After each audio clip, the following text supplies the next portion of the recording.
Coba jujur deh, dalam 1 jam terakhir, sudah berapa kali kamu buka tutup HP? Padahal, gak ada notifikasi apa-apa, gak ada chat penting juga. Tapi, kita kayak otomatis aja gitu, pengen buka. Kamu ngerasa gak sih? Akhir-akhir ini, kita tuh susah banget buat fokus. Mau nonton film 2 jam, rasanya kesiksa banget kalau nggak sambil scrolling video pendek. Baru baca buku 2 halaman, otak udah pegel, terus minta asupan yang lain.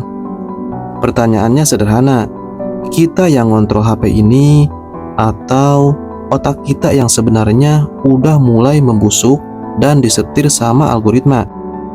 Jangan-jangan kita nggak sadar kalau kita udah jadi zombie digital.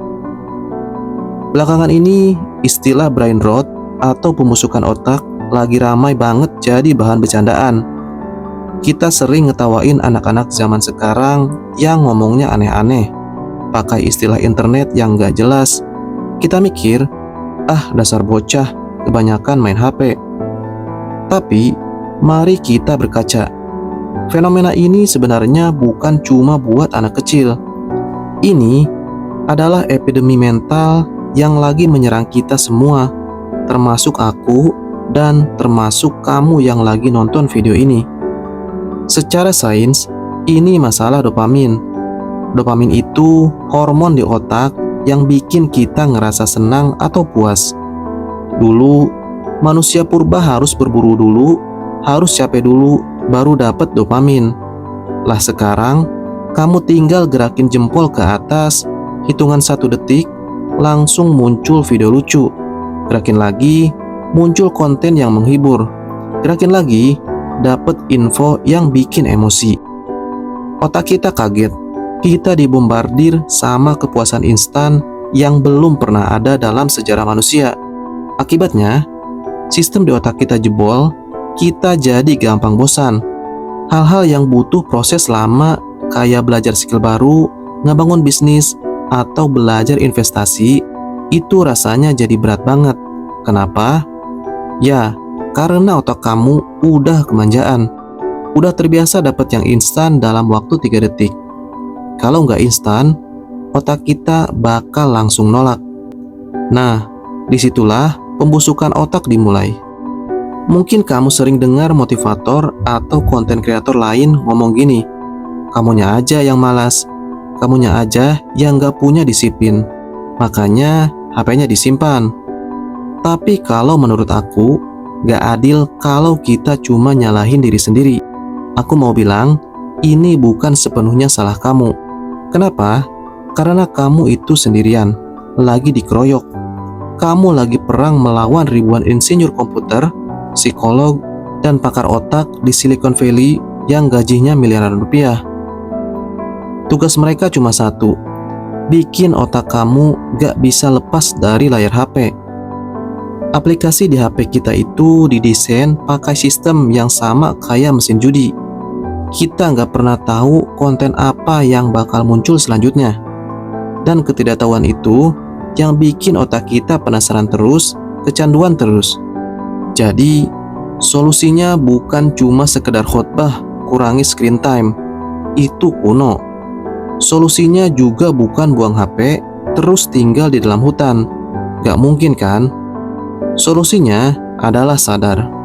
Sadar kalau perhatian kita, waktu kita itu lagi dijual.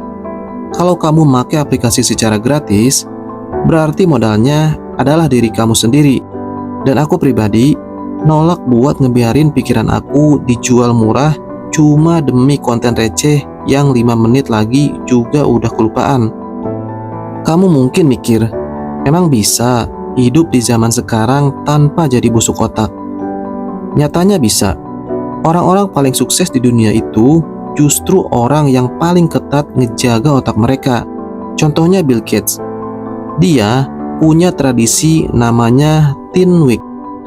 Seminggu penuh dia ngumpet di sebuah pondok tengah hutan tanpa internet, cuma buku dan pulpen buat mikir.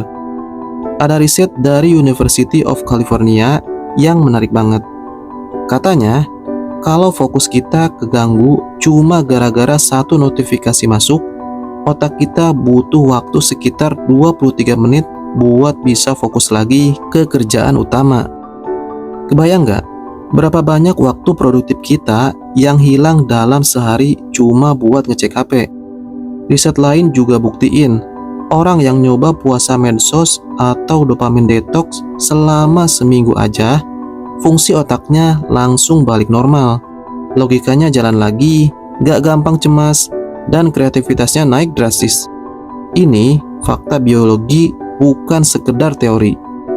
Sekarang kita nyebutnya kecanduan algoritma atau brain rot. Tapi kalau kita tarik ke belakang, ini masalah klasik manusia dari zaman dulu, kehilangan kendali atas diri sendiri. 2000 tahun yang lalu, seorang filsuf pernah nulis gini, orang yang ada di mana-mana sebenarnya tidak ada di mana-mana. Zaman dulu belum ada internet, tapi esensinya sama. Kalau pikiran kita bercabang ke terlalu banyak hal, hidup kita bakal jadi dangkal. Makanya, ini bakal jadi prinsip yang terus berlaku sampai kapanpun. Ke depan, kemampuan buat fokus itu bakal jadi kekuatan super. Di saat semua orang otaknya makin dangkal karena cuma bisa konsumsi info sepotong-sepotong, orang yang masih bisa duduk tenang, baca buku, berpikir jernih, dan fokus nyelesain masalah rumit, merekalah yang bakal memimpin. Merekalah kelompok elit baru yang nggak bisa disetir sama tren. Teman-teman, aku bikin video ini bukan buat menggurui atau ngerasa paling benar. Video ini cuma sebagai cermin buat kita bareng-bareng.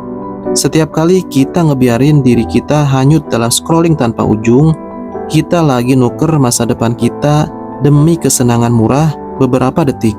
Kita lagi ngebiarkan potensi terbaik kita menguap gitu aja. Layar HP kita itu kecil banget, cuma beberapa inci. Tapi anehnya, dia seringkali cukup besar buat ngebatasi mimpi, hidup, dan semua potensi yang kita punya. Dunia di luar sana itu luas banget, terlalu indah kalau cuma dilewati lewat layar sekecil ini.